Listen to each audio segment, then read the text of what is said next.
అప్పుడప్పుడు. కావాలంటే నాకు 2 ఎకరాల స్థలం ఉంది కదా, అక్కడ వచ్చి మీరు కావాలంటే బైక్ వేసుకుని తిరగండి.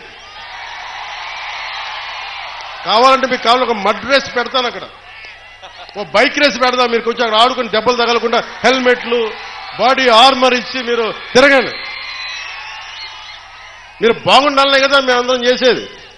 సో మీరు ఆరోగ్యంగా ఆయురారోగ్యాలతో ఉండాలి, మీరందరూ ఆయురారోగ్యాలతో ఉండాలి.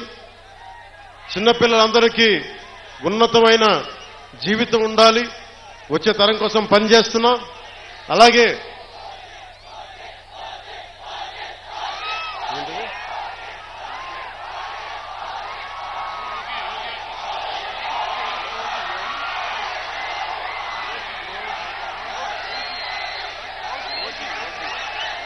ఓజీయా సినిమాలు చేసే టైం ఉందంటారా? ఎలాగా మాట ఇచ్చాం కాబట్టి ముందు ఒక 3 నెలలు మీ కనీసం మీరు నన్ను తిట్టకూడదు. కనీసం ఒక్క రోడ్డు గుంతలు కూడా వేయలేదని తిట్టకూడదు కదా మీరు నన్ను. కనీసం గ్రామాలకి కొత్త రోడ్ల కంటే ముందు రోడ్లు గుంతలు పూడ్చి పాట్ హోల్స్ పూడ్చి మళ్ళీ మీరు తిట్టకూడదు కదా. నిన్ను ఎన్నుకుంటే మళ్ళీ నువ్వు వెళ్ళి ఓజీ చేస్తామని మనల్ని క్యాజీ అంటే మరి నేనేం చెప్పను. ఒక భయంతో మా నిర్మాతలు కూడా చెప్పాను, కొంచెం క్షమించాలి. మా రాష్ట్ర మా ఆంధ్ర రాజ్య ప్రజలకి మేము కొంత కనీసం సేవ చేసుకొని కుదిరినప్పుడల్లా ఒక 2 రోజులు 3 రోజులు మీకు షూటింగ్ చేస్తాను, ఎక్కడ పనికి అంతరాయం రాకుండా. ఓజీ చూద్దరు గారు బాగుంటుంది.